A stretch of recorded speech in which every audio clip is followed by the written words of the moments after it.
premièrement, je veux vraiment, moi je visite les villages beaucoup, puis je veux juste vous féliciter, je ne sais pas comment le dire, parce que, tu sais, je visite beaucoup l'église aussi, et puis des églises dans les villages, là, du Québec, là, il n'y en a pas tant que ça.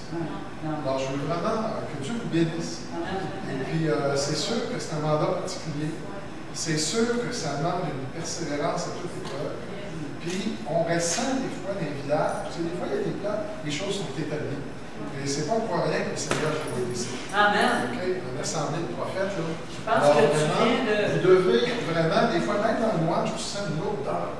Okay? Ben, dans ce temps-là, comprends qu'il y a un combat. Okay? Puis lève-toi 3 fois plus. Parce que ce que vous faites là, c'est important. C'est pas pour rien que Dieu vous installe là. Okay? Donc, gloire à Dieu, vous avez besoin de persévérance. Okay? Puis vous allez voir la gloire. Mais vraiment, c'est pas pour rien que Dieu vous a unis là. Okay? Comprenez votre rôle. Okay? Des fois, si on voyait dans le domaine de ces textes, il y a des choses militaires. Okay? C'est important de comprendre ça. Amen. Okay? Merci. Dieu vous bénisse. Et je veux vraiment partager 5 minutes. Je pense qu'il y a une chose qui est importante de comprendre aussi. Puis ça a tout un impact sur notre vie. Jean-Yves, il dit que je suis un évangéliste, je sais pas.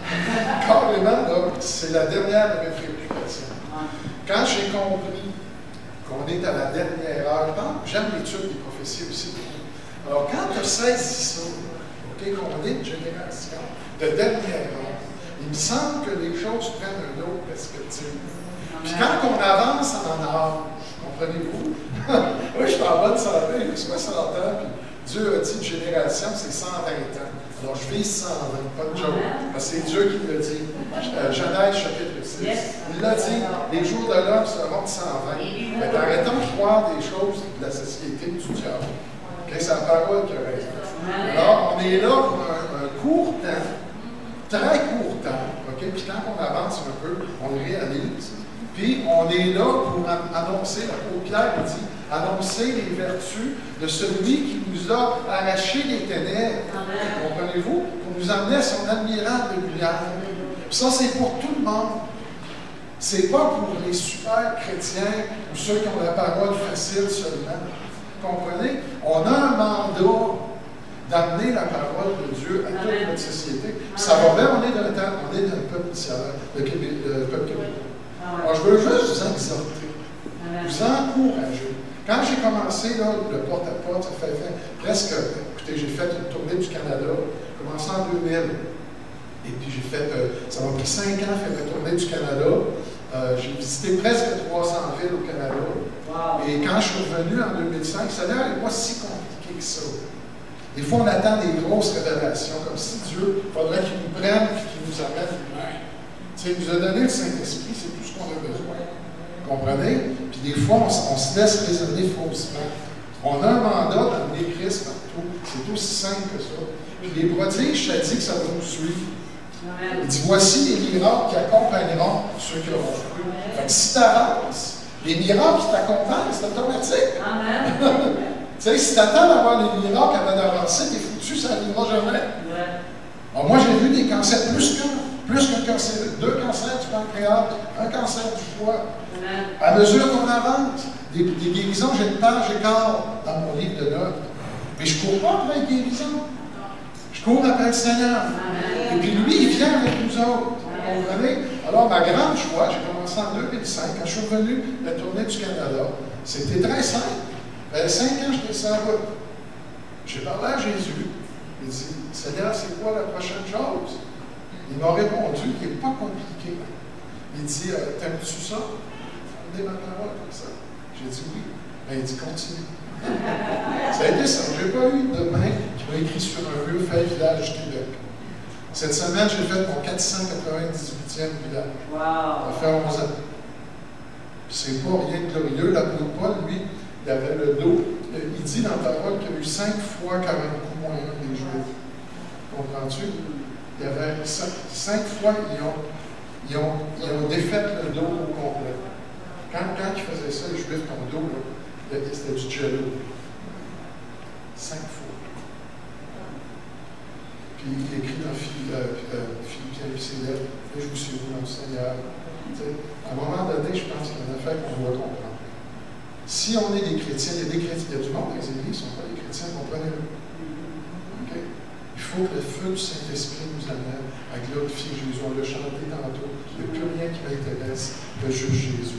C'est là que Dieu veut nous amener, c'est ça la vie d'ici. Arrêtez de penser là, que ça prend des super chrétiens. Moi, je suis un petit chrétien normal, vraiment, qui fait ce que Dieu a dit dans la parole. Plus simple que ça. Les livres, c'est juste un outil. Okay? Parce qu'on développe des talents, puis quand on les a pas, Dieu y en a. Okay? Mais le X, c'est d'y aller. Si tu n'as pas la parole facile, achète-toi une caisse, 2 caisses, 10 caisses d'évangile de Jean, donne-en tout le monde. La parole a une puissance dedans, tu l'as dit tantôt. C'est vrai. Alors, tu donnes la parole, tu viens de faire ta job. Tu n'as pas dit un mot. Tu as juste été le messager, ça en prend plusieurs. S'il se réveille, ça en prend plusieurs. Amen. On a quelques caisses. Alors, ça, qui dorment. Oh! Alors, écoutez. Sinon, je vais prêcher. Je vous aime dans le Seigneur. Amen.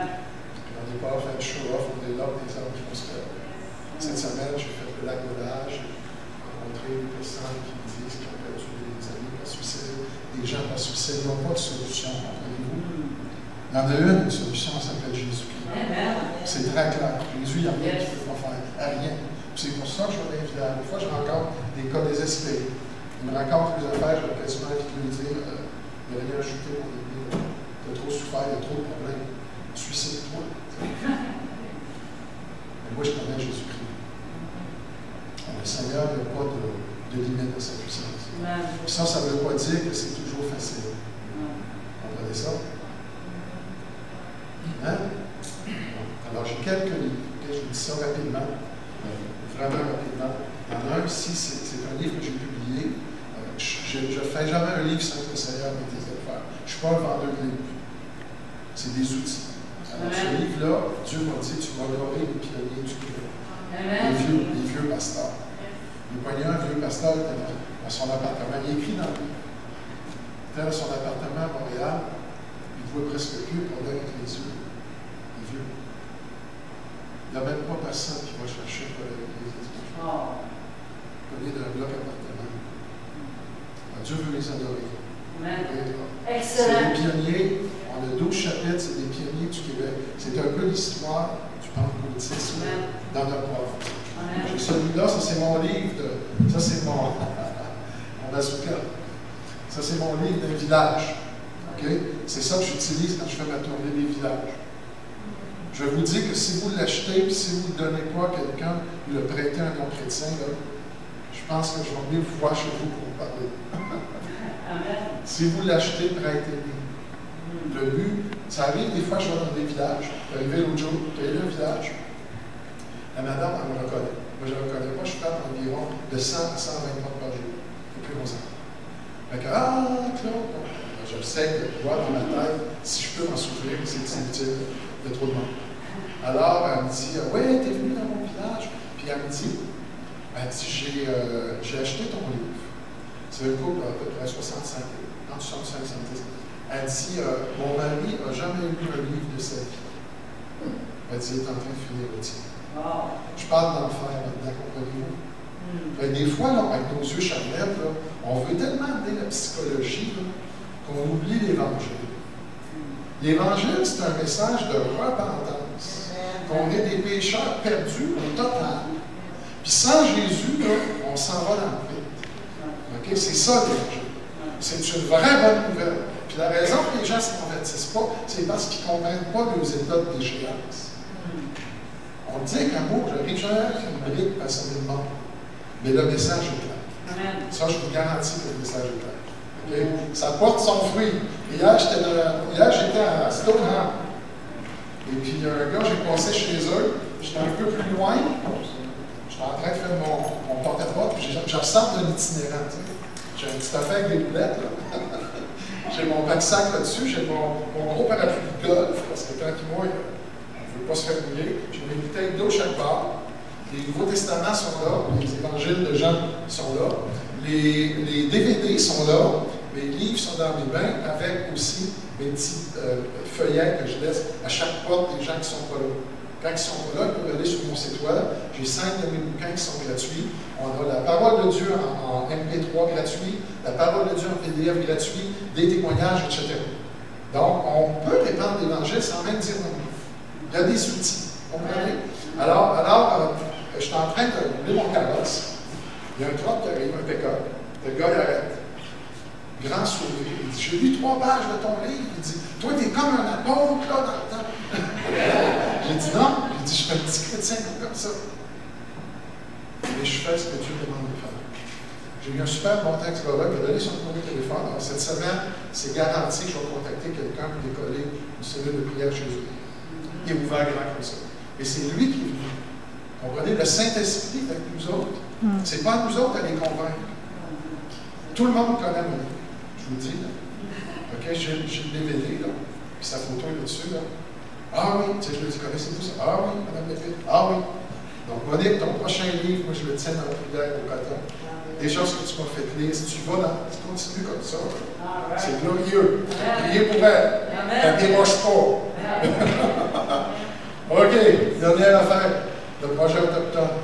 Alors, c'est sûr que tu ne peux pas aller dans les réserves autochtones avec un livre blanc. Ça passe pas. OK, il y a trop de problèmes avec les blancs.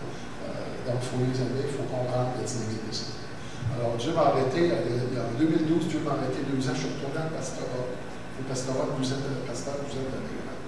Je ne savais pas pourquoi, je ne comprenais pas du tout. Ça n'a pas de bon sens. Il dit, pas fini le village du tout, là. Il y en a 1000 à visiter, il n'y a même pas la moitié de fête. Il avait son plan. C'est ça son plan. On a sorti un livre écrit par 18 auteurs autochtones. Ça n'a jamais été fait dans l'histoire du Canada. Ouais. Puis surtout, c'est une première nationale. On a mis là. J'invente pas rien, là, je vérifie toutes mes sources. J'ai appelé la Bibliothèque nationale du Canada. Puis c'est la chef bibliothécaire qui a fait la recherche.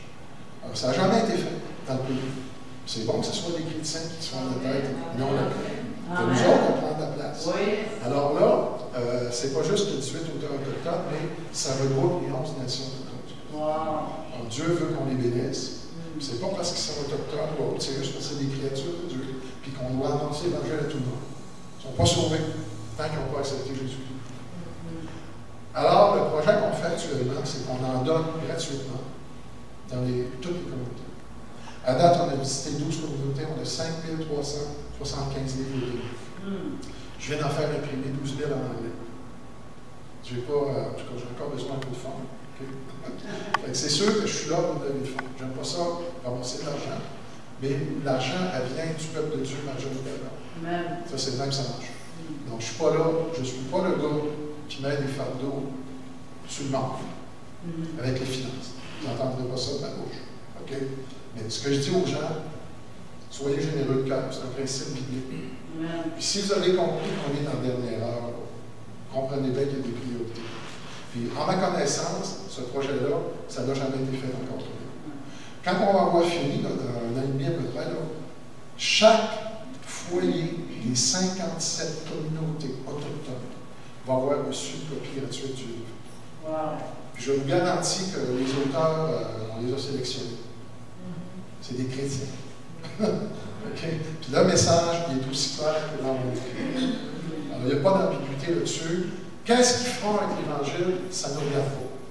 Okay? Notre job, c'est d'annoncer l'Évangile. Puis le Saint-Esprit a promis qu'il allait convaincre les gens. Jésus a dit, la semence, une fois qu'elle est mise en terre, le semeur, qu'il veille ou qu'il dorme, la semence, ça va porter son fruit. Il y a une puissance dans la parole de Dieu. Alors, dans ce livre-là, on a eu beaucoup de versets de parole aussi. Donc, c'est un outil puissant, il n'y en a pas eu à date comme ça. Donc, si on veut toucher les Autochtones, il faut que ce soit les leurs qui leur communiquent le message. Pas d'autres nations. Vous comprenez ça? Okay. Dernière chose, vraiment très rapidement, il y a un autre aspect que j'ai compris que l'Église a vraiment besoin de maturer.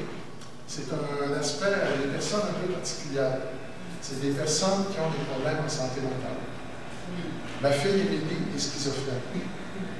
Elle a été internée à l'âge de 17 ans et puis elle a 32 ans. Puis je sais, tout bon chrétien ou apôtiste que nous sommes, on aimerait ça dire, j'aimerais vous le dire, on a prié pour elle, on a chassé les démons, puis elle est guérie. On a prié pour elle, on a chassé les démons, puis elle est encore là. Vous comprenez? Alors, question, pour moi, elle ne se pose plus. Que ce soit les puissances des ténèbres, que ce soit la maladie, c'est la même affaire.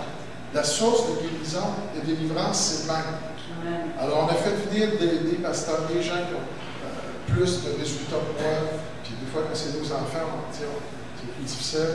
On a fait venir des gens, des pasteurs, qui ont prié pour Émilie dans leur hôpital. Puis Dieu m'a appris quelque chose d'important. Je suis très prophétiste. Le Seigneur m'a dit, si, pour une raison ou une autre, ta foi n'est pas assez mature pour guérir les malades, à un taux peut-être de 80-90%, comme les apôtres, 100% comme Jésus. Moi, j'ai peut-être 1% de réussite à la. Je vais être honnête avec vous autres. Je suis plus 100% d'avoir la guéri. Pas toujours. Il y en a eu des grands. Jésus m'a dit, si ta foi ne guérit pas, tu es responsable d'en prendre soin. Ça m'a rendu le temps. Ça me dérange. Si on prie, puis il ne guérit pas, il faut admettre que le problème, ce n'est pas Jésus. C'est notre foi qui n'a pas assez de maturité. C'est dur à la vie, ça. Oui, mais la personne malade, c'est. Alors, il faut prendre soin de Dieu. Par la voie du consommation. C'est ce que j'ai fait. Je trouve que l'Église, on a agrandi, donc, ce DVD-là, il est seulement 10 $. C'est pas cher. Je prends une carte de crédit pour ça. Je vais plus ça ici. Oui, là. Je suis bien équipé. Quand je fais mon porte-à-porte, j'aime ça aussi. Si vous voulez faire des dons, vous êtes bienvenus. Là, il nous manque environ 7 000 $ pour le projet Autochtone. Il est seulement 10 $. Ce que ça va faire, c'est que ça va vous sensibiliser aux personnes qui vivent un problème de santé mentale. Au Québec, il y en a de plus en plus. C'est quoi qu'on va faire en tant qu'Église quand ça va rentrer chez nous? On a pris 2-3 fois, ils ne sont pas guéris. Ça arrête là. Je pense qu'il y a vraiment un haut taux de sensibilisation nécessaire. C'est pour ça que le Seigneur a mis à cœur ce projet-là. Donc, si vous voulez bénir ma fille, écoutez son témoignage. Amen. Alors que Dieu vous bénisse, je vais être en arrière tantôt. Et je vous encourage à nous encourager.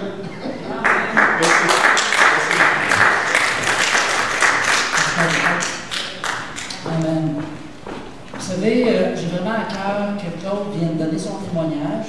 Dans un avenir plus ou moins éloigné, je n'ai pas encore de date à fixer.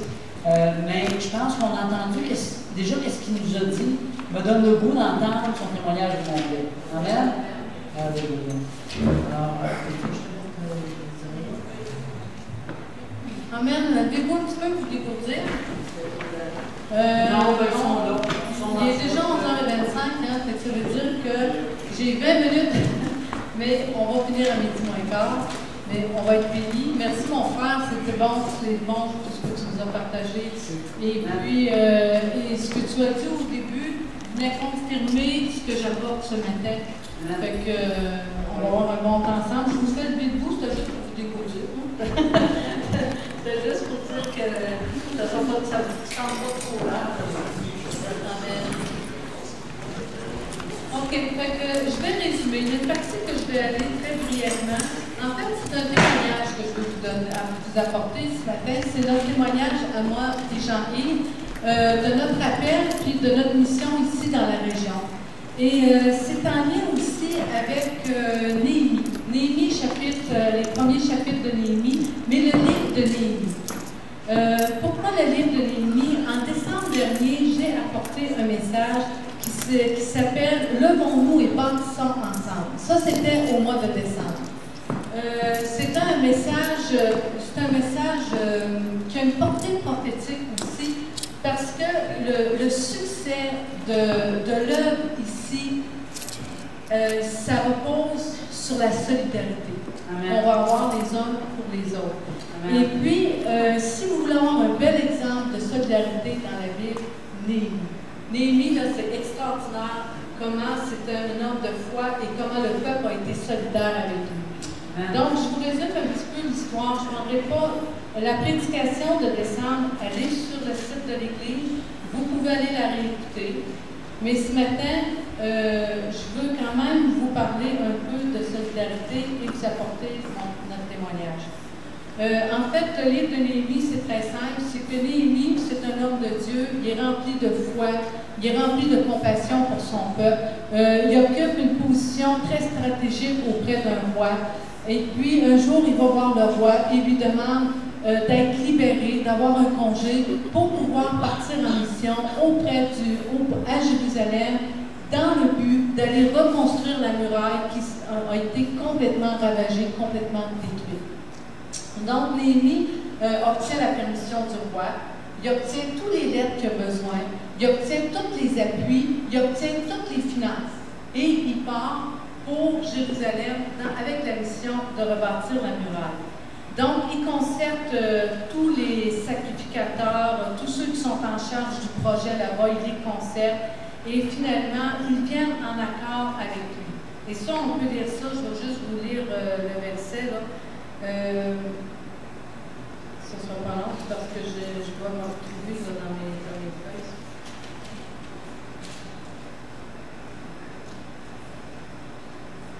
Donc, ici, nous rebâtissons au verset 6 de Néhémie, chapitre 1. Non, chapitre 2, excusez-moi, chapitre 2. Il dit, nous rebâtîmes la muraille qui fut partout achevée jusqu'à la moitié de sa hauteur.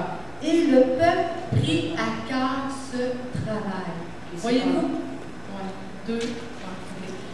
Donc, ici, là, on voit que Néhémie rassemble le peuple autour de ce projet-là et le peuple a à cœur ce travail. Et qu'est-ce qui m'a frappé quand j'ai lu ce passage-là de Néhémie? C'est qu'on voit que Néhémie, c'est un homme de prière. On voit que Néhémie cherche la face de Dieu dans le jeûne et la prière. On trouve 11 fois dans ce récit-là qu'il s'adresse à Dieu dans la prière. Donc, il prend vraiment sa source en Dieu. Et puis, Néhémie, c'est un homme brillant, c'est un homme intègre, c'est un homme qui est très généreux. Il a des capacités de leader extraordinaires.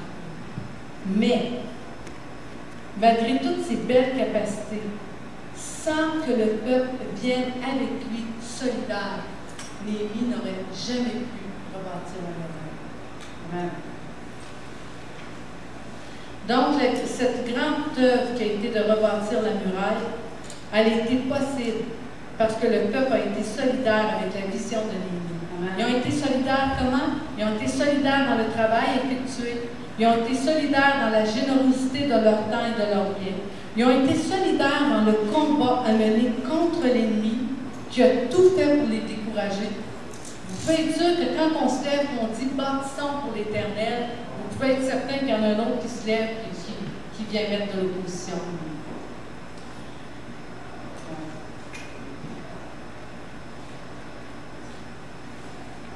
Ils ont été solidaires dans les prières.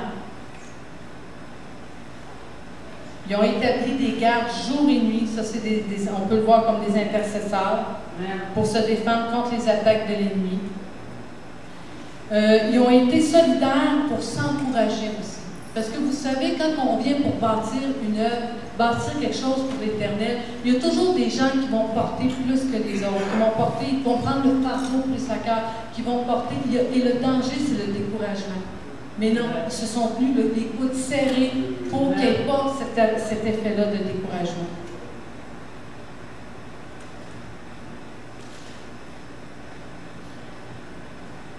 Et vous savez, le peuple a été solidaire parce que chaque personne ne combattait pas pour elle seulement. Ils combattaient pour leur fils, leur fille, ils combattaient pour leurs frères, leurs sœurs. Ils étaient unis ensemble, les uns pour les autres.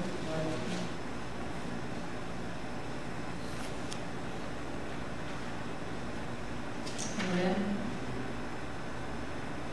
Le chapitre 3 de Néhémie, je vous invite à les lire. On voit cette œuvre formidable de solidarité pour reconstruire la muraille. En fait, on peut lire l'expression « à côté de » et « après lui » 29 fois sur 32 versets. « À côté de »,« après lui ». Ils travaillaient ensemble, unis, côte à côte, comme on a chanté ce matin. Travaillons ensemble, côte à côte pour Jésus. Ils étaient ensemble, unis, côte à côte. Amen. En fait, c'est que la muraille fut achevée en 50... en fait, je vais vous lire le verset, c'est Néhémie 6, le verset 15. La muraille fut achevée le 25e jour du mois d'Élul, en 52 jours. Lorsque tous nos ennemis l'apprirent, toutes les nations qui étaient autour de nous furent dans la crainte. Elles éprouvèrent une grande humiliation et reconnurent que l'œuvre s'était accomplie par la volonté de Dieu. Donc, la grande clé de cette réussite-là a été vraiment l'engagement du peuple. Et un autre verset que je vais vous partager avant d'aller à mon témoignage, le chapitre 10, verset 31. « Car les enfants d'Israël et les fils d'Élie apporteront dans ces chambres des offrandes de blé, de mou, d'huile. Là sont les ustensiles du sanctuaire. Ils se tiennent les sacrificateurs qui font le service, les portiers, les chants. C'est ainsi que nous résolûmes de ne pas abandonner la maison de Dieu. » Et ça, quand vous allez lire Néhémie, qui est un livre historique dans la Bible, vous voyez tous ces éléments-là de solidarité. Vous allez voir un leader extraordinaire en Néhémie, mais en même temps, un leader qui n'aurait jamais pu accomplir la mission, la vision, sans un peuple solidaire. Amen. Ça, c'est la portion d'écriture que j'ai très résumée, mais la prédication, elle est sur le site Internet. Pourquoi, vous allez dire, pourquoi je reviens avec ça? C'est que, dernièrement, Dieu m'a remis très, très fort ce message-là de Néhémie. Et je crois que Dieu nous parle ce matin. Et puis, il veut attirer votre attention sur une clé de succès ici pour l'Église, pour la région. Et il y a 2 semaines, je me suis réveillée à 4 heures du matin. Et là, c'est venu comme ça venait du trône de la grâce. Écris ton témoignage, écris-le, puis amène ce témoignage-là en lien avec cette histoire-là de Néhémie. Donc, je vais prendre la portion témoignage. Donc, c'était un peu la même chose. En fait, c'est un peu la même chose pour vos pasteurs. Dieu a un plan, il a un but pour l'Église ici, un grand défi. Quand Dieu nous a appelés en 1993, c'était pour venir s'établir dans la région. Comment on a reçu cet appel-là? En fait, c'est après une semaine de jeûne et prière à notre Église. Dieu a commencé à parler à nos cœurs en rapport avec l'histoire de Jacob qui était retourné dans le pays de sa naissance. Et Dieu a commencé vraiment à chercher la face de Dieu parce que nous, on avait été en mission internationale pendant 3 ans. On était rentrés dans la région d'Acar de Jean-Yves qui est Valleyfield pendant 5 ans à l'église Pentecôte de Valleyfield avec le pasteur Daniel Delorme. Donc, et au bout de ces 5 années-là, nous, on savait qu'on était rentrés pour être formés et repartir en mission. Et finalement, lorsqu'il est venu le temps de repartir en mission, on a cherché la face de Dieu. Et c'est pendant cette semaine de jeûne et prière-là que ça s'est fait. Et là, Dieu a commencé à parler à nos cœurs à travers l'histoire de Jacob qui avait quitté son pays, qui devait revenir dans son pays. Et lorsque le prédicateur invité a ouvert la Bible, le premier soir des 7 réunions qui étaient programmées, il a dit, il prend les mêmes paroles que le Seigneur nous avait données à la maison, « Quitte ton pays et retourne dans le lieu de ta naissance. » Et Jean-Yves était à l'école du dimanche en train de s'occuper des enfants à la garderie, puis moi j'étais dans la salle, parce qu'on était dans son pays de naissance, et moi ici c'est ma région natale. Donc là, ça fait « Retourne dans le pays de ta naissance, de ta naissance. » J'avais l'impression que ça résonnait comme ça, comme un écho. Et vous savez, quand vous voulez partir en mission, que tu as déjà travaillé 3 années en Afrique, nous, la vision qu'on avait pour les missions, c'était « OK, Seigneur, partout sur la planète, on est prêt à y aller. » Sauf Belchar.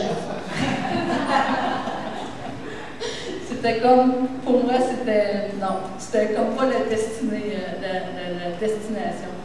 Et finalement, et suite à ça, bon, on en a parlé avec notre pasteur, et finalement, on a reçu leur accord, on a reçu leur bénédiction, et nous sommes partis pour venir nous établir ici en 1993. Donc, on a obéi, puis on est venu avec l'idée de bâtir avec Dieu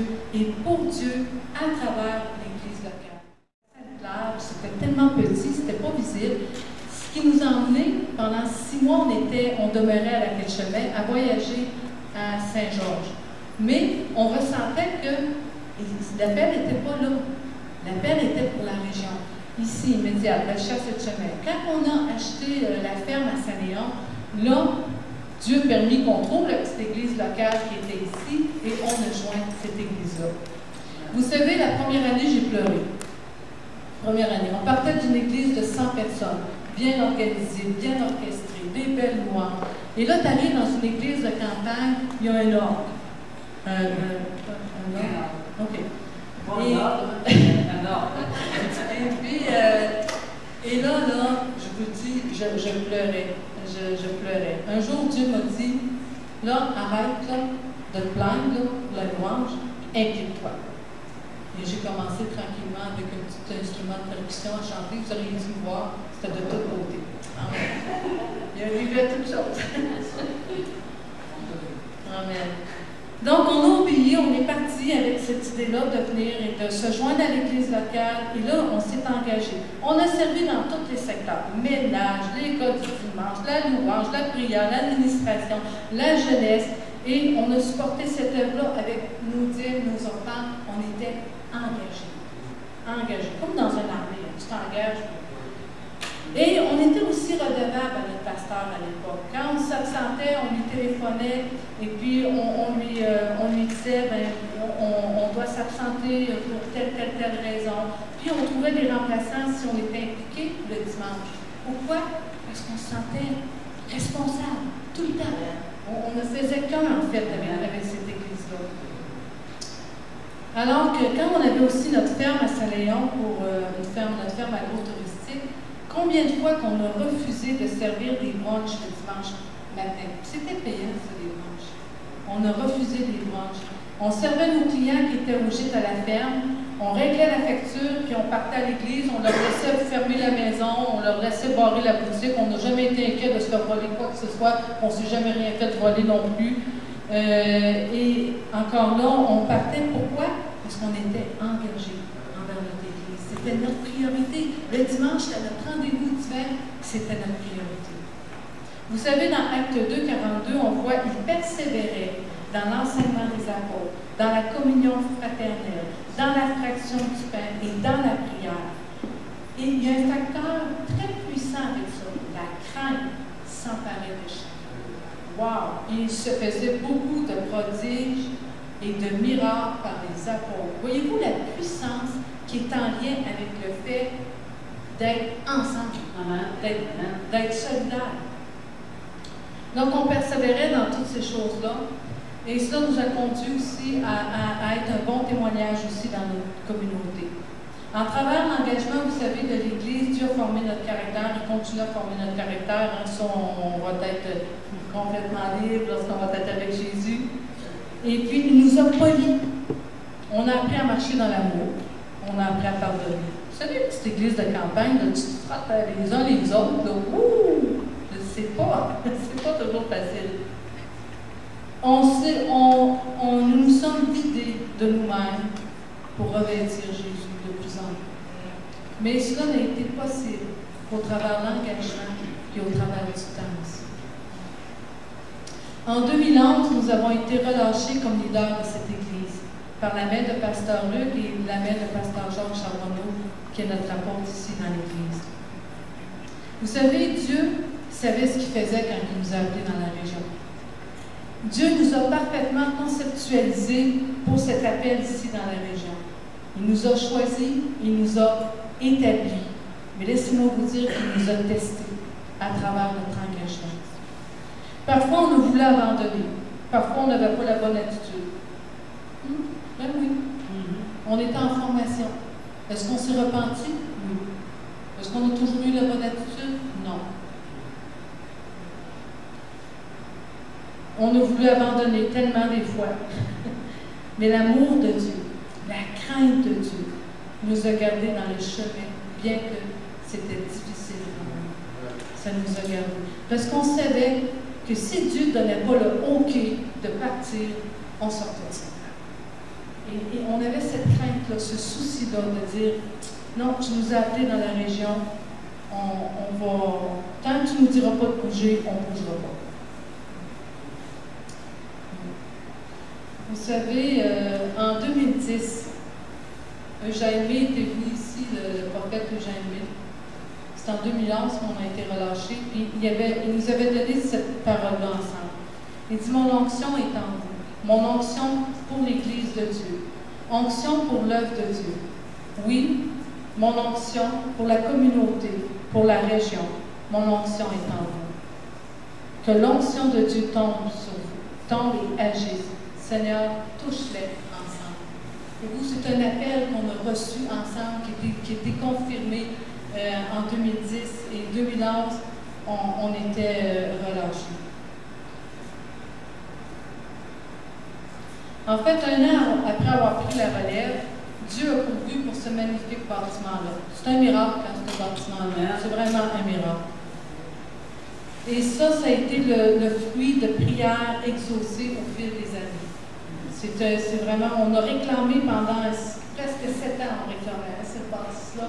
Elle n'était pas en vente, on la réclamait. On passait en avant en voiture, puis on disait, merci Jésus pour ce bâtiment-là. Merci, ça va être à nous un jour. Amen. C'est une année plus belle. Amen. Vous savez qu'après qu'on ait acheté le bâtiment aussi, quand on a repris le ministère, on a eu à faire face à beaucoup d'intimidation, tout comme l'ennemi, là, il a eu à faire face à tellement d'intimidation. L'ennemi n'était pas content, puis il disait non, toi, tu vas pas acheter cette muraille-là. Toi, c'est pas vrai que tu vas faire ça. Puis l'opposition, elle se traduit par plusieurs manières. Le ridicule. C'est qui ceux autres? Ce pasteur-là. Ils sortent de où, eux autres? Parce que nous, je pense que les gens avaient l'impression qu'on sortait d'une boîte de Cracker Jack. Parce que, une fois, pasteur Marie Westcott était venu chez nous, puis il me disait, tu connais-tu un tel pasteur à une place, puis un autre pasteur à l'autre place, puis un autre pasteur à l'autre place? Il me disait non. J'ai dit, écoutez, pasteur Marie, j'ai dit, c'est pas compliqué. J'ai dit, on n'en connaît pas beaucoup. J'ai dit, nous, on n'est pas connus du tout. Fait qu'il a trouvé ça drôle, il est parti à rire. Puis oui, c'est ça, finalement. Fait que c'est qui ça? Jean-Yves Marlowe, Rita, les moqueries, le mépris, les médisances, les accusations, de tout ça. Mais on continue à marcher dans l'amour, à pardonner, puis on dit, OK, allons, les bâtissons pour l'Éternel. Vous savez, Dieu m'a révélé, puis je pense qu'il l'a révélé à plusieurs aussi, on a un peuple nombreux ici dans la région. Amen. Si seulement 1% de la population répondait à l'appel de Dieu, savez-vous combien il y a de population dans Bellechasse et Chemin? On est 50 000 dans le bassin de Bellechasse et Chemin. 1% seulement répondrait à l'appel de Dieu. Il y aurait 500 personnes ici. Voyez-vous?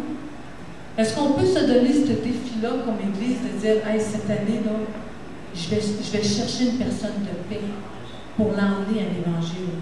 On a déjà toutes les chaises pour ça. Oui.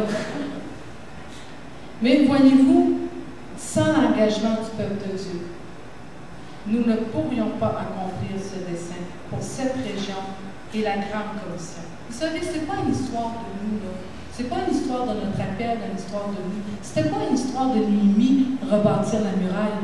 C'était une histoire du peuple de Dieu engagé qui disent allons et bâtissons ensemble. C'est une histoire, en fait, c'est l'affaire de Dieu pour le royaume de Dieu, pour une percée et l'avancement du royaume ici dans la région. Et oui, c'est particulier une église de campagne. Oui, c'est particulier. La plupart des églises sont dans des gros bassins de population. C'est particulier d'être en campagne. C'est pas facile une église de campagne. Et c'est pour ça qu'on a besoin de se tenir des coudes serrés, vraiment, vraiment. Pour ce faire, cela nécessite que chacun de nous s'engage. Et Dieu saura récompenser la fidélité de chacun. Le verset qui me venait à cœur, c'était 1 Corinthiens 15, 58, qui dit « Ainsi, mes frères bien-aimés, soyez fermes, inébranlables, travaillant de mieux en mieux à l'œuvre du Seigneur, sachant que votre travail ne sera pas en vain dans le Seigneur. » Vous savez, là, Dieu a des récompenses. Dieu récompense la fidélité. Dieu n'est pas un Dieu ingrat, hein? Puis combien de fois, moi, des fois, je voulais abandonner. Oups, le Seigneur me ramenait. Des fois, j'étais découragée. Là. Le Seigneur me ramenait ce verset-là. C'est pas en vain ton travail. Ça ne sera pas en vain. Il y a d'autres fois, là, où je voulais tellement abandonner, là, que là, je rentrais dans ma chambre, puis je fermais la porte, puis c'était vraiment, là, à l'écoute de Dieu dans le jeûne et la prière. Puis des fois, j'étais fâchée, des fois, j'étais frustrée. On peut vivre toutes sortes de choses comme enfant de Dieu. Puis souvent, dans les pleurs, je le fléchissais les genoux, puis je disais, Dieu, je te soumets mon âme. Je te soumets mon âme. C'est ça qui est, c'est ça. Vous savez, faire la volonté de Dieu, on va passer par l'expérience du brisement. Ça fait partie de la vie chrétienne, ça. Ça fait partie de la vie chrétienne. Puis je termine avec ça.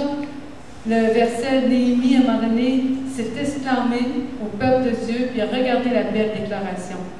Le Dieu des cieux nous donnera le succès.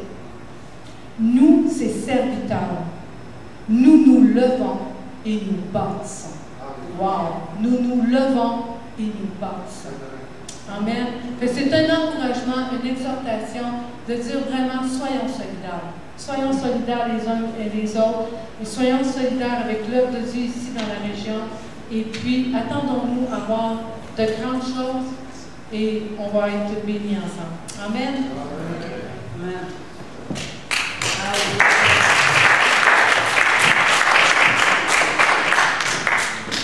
Amen. Merci. Donc, ce que je retiens de ça, là, très rapidement, c'est premièrement, vous êtes choisis. Tous ceux qui sont assis ici, vous êtes choisis. Amen. Choisis pourquoi? Choisis pour faire en sorte que toutes les chaises qui sont pilées sur le côté soient dépilées. Amen. Deuxièmement, vous allez être testés. Peut-être que vous l'êtes aujourd'hui testé. Est-ce que tu es testé aujourd'hui? Écoute, si tu es testé, c'est pour que tu sois brisé pour être utile au Seigneur.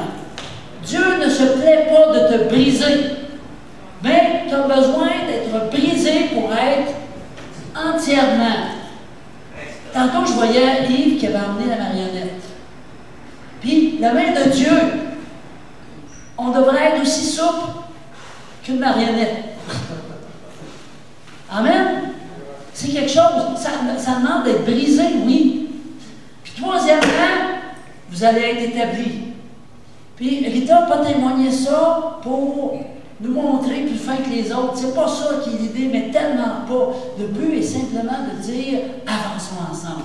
Soyons encouragés. Encourageons-nous les uns les autres. Engageons-nous à avoir à cœur le coin, l'Église, l'avancement du royaume de Dieu. Amen. Fait que, c'est pour moi, ça me touche parce que je me dis, Dieu il nous a choisis. Wow! Wow! C'est pas n'importe quoi, là. À cette heure, le défi, c'est d'avancer ensemble. Il y a tellement, mais tellement d'églises qui n'avancent plus ensemble. Pourquoi? Parce qu'un voit une affaire d'une manière, l'autre voit de l'autre manière. Tu sais, t'enlèves là le petit gars en vert dans le milieu, là, en bas, là. Qu'est-ce qui se passe? Enlève-les. Ça va pas bien, là. Amen. Fait que quand on s'engage pour bâtir. Amen. Là, on va se lever. Merci, Seigneur. Merci, Jésus. Oh, merci, Seigneur. Alléluia, Jésus. Alléluia. Qu'est-ce qui est prêt à s'engager ce matin? Simplement par main levée. Qu'est-ce qui est prêt à s'engager? Alléluia. Merci, Seigneur. Merci, Jésus. Il y en a qui se disent, je suis déjà engagé. Tu as raison. Amen. Alléluia. On continue. Merci, Seigneur. Seigneur, je te demande de bénir chaque personne engagée dans cette église. Je te demande de les bénir et de les diriger en toutes choses. Et que le temps de brisement, s'ils ont passé à travers un temps de brisement, que tu sois là, à nos côtés. Seigneur, quoi qu'il arrive, tu sois là, à nos côtés. Afin que, Seigneur, suite à un temps, nous puissions être utiles et que nous puissions voir ta gloire se manifester à travers l'appel que tu mets sur nos vies. Que nos noms soient à ton service et que nous puissions voir les gens venir à toi. Merci, Seigneur, pour notre frère Claude. Merci, Seigneur, de ce que tu l'utilises. Seigneur, le porte-à-porte dans nos années, là, c'est pas facile. C'est vraiment pas évident. Je te demande, Seigneur, de le bénir abondamment. Je te demande, Seigneur, de l'accompagner, Seigneur, dans ses périples à travers les villages du Québec et à travers aussi les Amérindiens. Je te demande de le bénir, de lui donner la force, de lui donner l'encouragement et surtout les moyens, Seigneur. On sait que tu nous donnes une vision et tu pourvois pour la provision, Seigneur. J'appelle la provision sur sa vie, sur son appel, Seigneur. Et je dis que Dieu est grand et que Dieu va se manifester de plus en plus à travers ce travail qu'il fait dans ce monde, dans ces villages, dans cette région, dans les régions du Québec. Merci, Seigneur, de ce que tu fais. Merci, Seigneur, de ce que tu fais.